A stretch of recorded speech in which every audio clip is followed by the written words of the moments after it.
Hi guys, my self Sunil Singh और हम लोग आज एटम का पार्ट नंबर 6 पढ़ने जा रहे हैं और बहुत ही इम्पोर्टेंट है for inter IIT neat and other examination के लिए। तो इसमें de Broglie's explanation of Bohr quantum condition. बच्चा इसमें क्या था कि जो बोहर ने अपना क्वांटम थ्योरी दी, इसके लिए हाइड्रोजन एटम के लिए, उसके लिए इन्होंने एक्सप्लेन किया किसने? डी ब्रॉगलीज ने एक्सप्लेन किया। किसने? डी ब्रॉगलीज ने। और डी ब्रॉगली ने क्या बताया? ये जो एक्सप्लेन किया था बोहर ने क्वांटम थ्योरी से। क्वांटम थ्योरी में क्या एक्सप्लेन किया था इन्होंने बताया, जो रदरफोर्ड ने बताया था कि इलेक्ट्रॉन एक सर्टेन ऑर्बिट में रिवॉल्व करता है, एक निश्चित ऑर्बिट में रिवॉल्व करता रहता है। लेकिन नील्स बोर ने क्या बताया था कि इलेक्ट्रॉन अपने ऑर्बिट में कहीं भी मूव कर सकता है। मींस क्या कह रहा था? रदरफोर्ड ने बताया कि इलेक्ट्रॉन ऐसे मूव करेगा अपने एक सर्टेन ऑर्बिट में, एक सर्टेन पाथ पे। लेकिन नील्स बोर ने क्या बताया था कि जब इलेक्ट्रॉन रिवॉल्व करेगा तो ये वेव के क्वांटम के अकॉर्डिंग कहीं पे भी हो सकता है। मतलब ये इलेक्ट्रॉन, जो दो इलेक्ट्रॉन होंगे फर्स्ट, वो किसी भी पॉइंट पर हो सकते हैं। इसके बाद में नील्स बोर ने बताया कि जो इलेक्ट्रॉन फिलअप किए जाते हैं कि फर्स्ट ऑर्बिट में 2 इलेक्ट्रॉन है, सेकेंड ऑर्बिट में 8 इलेक्ट्रॉन है, वो कौन से इलेक्ट्रॉन किस ऑर्बिट में रहेंगे, ठीक है ना? उसका क्लासिफिकेशन कैसे होगा? तो जो इन्होंने बताया था, जैसे सपोज कर लिया कोई बार है जिसमें कोई सपोज करते हैं बहुत सारे एटम हैं और इस एटम को अगर एनर्जी प्रोवाइड कराई जाए, कितनी एनर्जी प्रोवाइड कराई जाए? hν energy. जब hν एनर्जी प्रोवाइड कराएंगे तो इलेक्ट्रॉन क्या होगा? इमिट होगा। लेकिन एक साथ सारा इलेक्ट्रॉन इमिट नहीं होता है। जैसे हमने बताया, जैसे कोई वाटर है, वाटर को अगर बॉइलिंग कराएं तो एक साथ सारा वाटर नहीं उड़ता है। इसके क्या होता है कि 1 बाय 1 करके वाटर जाता है। उसमें होता यह है कि जो हीट अप दी जाती है किसको? वाटर को, ठीक है ना? वो केवल एक इलेक्ट्रॉन को दी जाती है, एक पार्टिकल को दी जाती है। तो जो पार्टिकल पहले होता है उसको उसने एक हीट अप दी, कितनी एनर्जी दी? hν एनर्जी दी। अब हम लोग देखते हैं कि वाटर तो पूरा बॉइलिंग होता है, मतलब गर्म तो पूरा हो जाता है, मतलब भले ही एक इलेक्ट्रॉन इमिट हो निकल रहा हो, लेकिन गर्म कितना होता है? पूरा गर्म होता है। गर्म कैसे होता है कि इलेक्ट्रॉन एनर्जी ट्रांसफर करता है। क्या करता है? एक पार्टिकल दूसरे पार्टिकल को एनर्जी ट्रांसफर करता है। तो जो बहुत ज्यादा हीट अप हो रहा हो तो दूसरे पास वाले पार्टिकल को एनर्जी प्रोवाइड कराता है और वो पास वाला इसको एनर्जी प्रोवाइड कराता है, तो सारा वाटर क्या हो जाता है? हीट अप हो जाता है। लेकिन जो बाहर निकलता है वो केवल एक इलेक्ट्रॉन करके निकलता है और इसी को हम लोग बोलते हैं क्वांटम थ्योरी। क्या बोलते हैं? Quantum theory. और जब इलेक्ट्रॉन बाहर निकलेगा तो वेव फॉर्म चलता है। कैसे चलता है? Wave form. कैसे चलता है? वेव फॉर्म, ठीक है ना? इसे क्वांटम कैसे चलेगा? वेव फॉर्म में। तो ऐसे ही बताया गया कि इलेक्ट्रॉन जो रिवॉल्व हो रहा है वो कैसे रिवॉल्व हो रहा है? वेव फॉर्म में, ठीक है ना? और कौन इलेक्ट्रॉन किस में रहेगा वो डिपेंड करता है एंगुलर मोमेंटम के अकॉर्डिंग, जिसका L = NH/2π के अकॉर्डिंग इलेक्ट्रॉन फिलअप किए जाते हैं। यदि फर्स्ट ऑर्बिट में कौन से इलेक्ट्रॉन रहेंगे जिसकी वैल्यू होगी h/2π, n की वैल्यू 1 पुट अप करी तो h/2π, यदि n की वैल्यू 2 पुट अप कर देंगे 2h/2π। सेकंड ऑर्बिट में कौन से इलेक्ट्रॉन रहेंगे जिसमें एंगुलर मोमेंटम की वैल्यू 2h/2π टाइम्स होगी, वो सेकंड ऑर्बिट में रहेंगे। थर्ड ऑर्बिट में कौन से इलेक्ट्रॉन रहेंगे तो n की जगह 3 पुट अप करेंगे तो 3h/2π, जिसमें एंगुलर मोमेंटम 3h/2π टाइम्स होगा, वो थर्ड ऑर्बिट में पाए जाते हैं। ये किसने बताया था? ये नील्स बोर ने बताया था। इसी को एक्सप्लेन किया डी ब्रॉगली ने। डी ब्रॉगली ने बताया कि जो इलेक्ट्रॉन है, बच्चा फिर देखेगा, जो इलेक्ट्रॉन है वो कह रहा है कि अपने सर्टेन पाथ पे नहीं घूमता है, ठीक है ना? जैसे ऐसे गोल गोल चक्कर नहीं लगाता है, सर्कुलर पाथ पे नहीं मूव करता है। वेव फॉर्म में कैसे?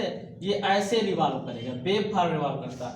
अब जब वेव फॉर्म रिवॉल्व करता है और जब वेव बनती है, क्या बनती है? वेव इस टाइप से वेव बनती है तो इनके बीच की जो डिस्टेंस होती है क्या कहते हैं? Wave length. क्या बोलते हैं? Wave length lambda. क्या बोलते हैं? Wave length lambda.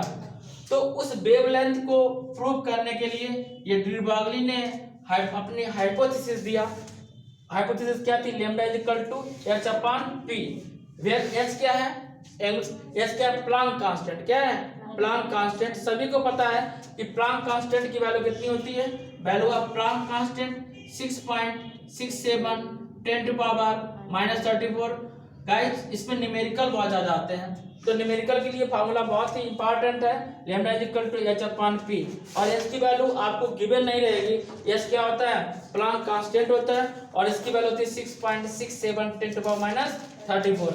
यहाँ पर पी क्या होता है, पी मोमेंटम है। पी क्या है, मोमेंटम है, इसको हिंदी में संवेग कहते हैं। और momentum p equal m v होता है। एम क्या है, मास ऑफ इलेक्ट्रॉन की, इलेक्ट्रॉन का मास कितना है, तो सभी को पता है इलेक्ट्रॉन का मास कितना होता है, 1.6 इंटू कितना होता है, देखिएगा, mass of electron, mass of electron, mass of proton, mass of electron कितना होता है 1.67 into 10 to power minus 31 kg। और मास ऑफ प्रोटॉन, अच्छा इसका 1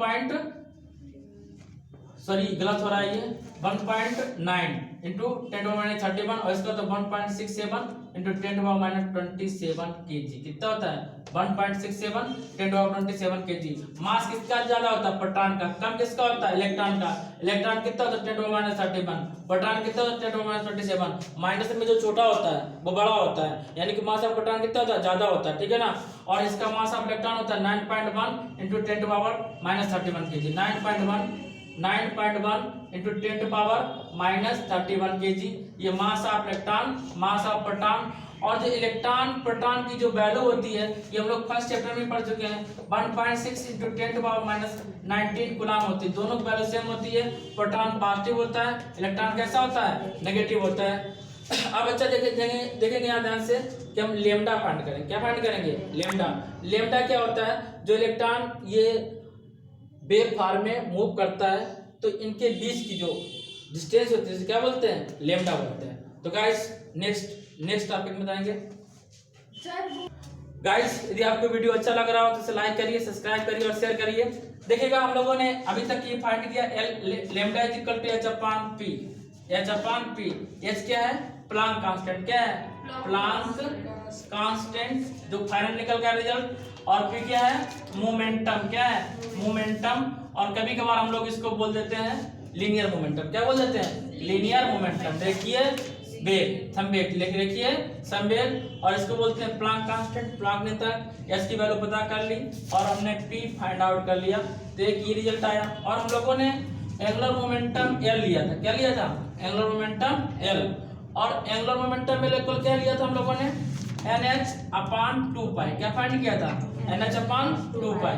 ये क्वेश्चन नंबर फर्स्ट सपोज किया, ये क्वेश्चन नंबर सेकंड सपोज किया।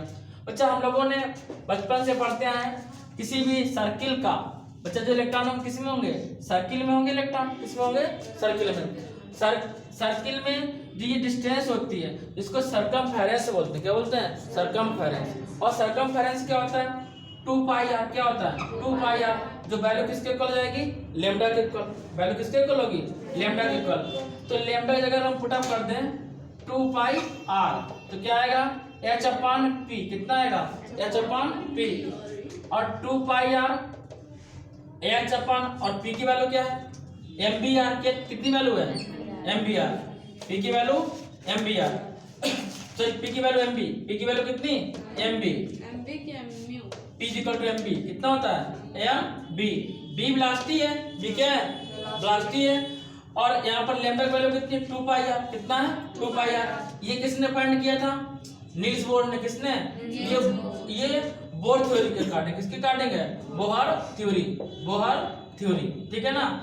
और अब जो डिरवागलिस हाइपोथेसिस है वो भी क्या प्रूव करना चाहते हैं, वो भी ये प्रूव करना चाहते हैं कि एल इक्वल NH अपॉन 2 पाई। ये किसका है, बोहर थ्योरी है। किसकी है, बोहर थ्योरी। ये किसने बताया, ये डिरवागली ने बताया। किसने बताया, डिरवागली ने बताया। और लैम्डा की वैल्यू कितनी होती है, 2 पाई आर। कितना रख दिया, 2 पाई आर। लैम्डा जगह 2 पाई आर, तो बच्चा 2 pi R H upon P. P की वैल्यू कितनी, एम बी। अब हम लोग इसको ऐसे लिख सकते हैं, देखिएगा एम बी को इधर उठा के ले आए तो एम बी आर। कितना आया, एम बी आर। और 2 पाई कहाँ ले गए, एच अपॉन 2 पाई। कितना, एच अपॉन 2 पाई। देखो मोमेंटम पी इक्वल कितना होता है, समझिएगा, मोमेंटम पी इक्वल होता है एम बी। कितना होता है, एम बी। और linear angular momentum L, angular momentum L. L equal कितना होता है, पी आर। कितना होता है, पी आर। एल इक्वल कितना हो जाएगा, एम बी आर। तो जहां पर एम बी आर लिखा हुआ हम लोग क्या लिख सकते हैं, एल। क्या लिख सकते हैं, एल। और एच अपॉन 2 पाई। अगर n इलेक्ट्रॉन के लिए फाइंड करें, किसके लिए, n इलेक्ट्रॉन के लिए, तो L इक्वल कितना आएगा, NH अपान 2 पाई। कितना आएगा, NH अपान 2 पाई। तो क्या प्रूफ हुआ, बोलिए यस या नो, प्रूफ हो गया ना। L इक्वल NH अपान 2 पाई। ये किसके अकॉर्डिंग है, डी ब्रॉगली के अकॉर्डिंग है। और ये किसके अकॉर्डिंग था, नील्स बोर के अकॉर्डिंग था। नील्स बोर क्या होता है, L इक्वल NH अपान 2 पाई। इसी को प्रूव किसने किया, डी ब्रॉगली ने। डी ब्रॉगली क्या है, लैम्डा इक्वल H अपान P, लैम्डा इक्वल H अपान P। लैम्डा क्या है, सर्कमफेरेंस है, क्या है, सर्कमफेरेंस है। और सर्कमफेरेंस क्या होता है, 2 पाई आर। जहां पर लैम्डा लिखा था उन्होंने लिख दिया 2 पाई आर। कितना लिख दिया, 2 pi are. H upon P, और P इक्वल क्या होता है, MB, P equal MB। MB को किधर लाए, R ए बना रह गया, तो क्या हो गया, MBR। कितना हो गया, MBR। और 2 पाई अपान ले गए H अपान 2 पाई, तो L इक्वल कितना हो गया, H अपान 2 पाई। L n टर्म के लिए L equal NH upon 2 pi. This is the de Broglie's hypothesis. किसका है, डी ब्रॉगलीज हाइपोथेसिस, जो कि quantum theory of Bohr model और डी ब्रॉगलीज दोनों सेम हो गए, तो दोनों क्या हो गया, इक्वल हो गया। तो ये प्रूव हो गया कि बात सही है, ठीक है ना। कभी भी एक साइंटिस्ट जो प्रूव करता है उसका सही नहीं माना जाता है, जब कई साइंटिस्ट इस पर डिस्कवरी करते हैं और उसको कहते हैं कि नहीं इसका सही है, ठीक है ना, तो उसको प्रूव कर दिया जाता है कि ये बात सही है। तो इसको डी ब्रॉगली ने भी सर्टिफाइड कर दिया कि ये क्या है, सही है। थैंक यू गाइस, मिलते हैं नेक्स्ट डे नेक्स्ट टर्म पे। सर जय हिंद जय भारत आप बोल रहे हैं, कैंसिल करके करना, कैंसिल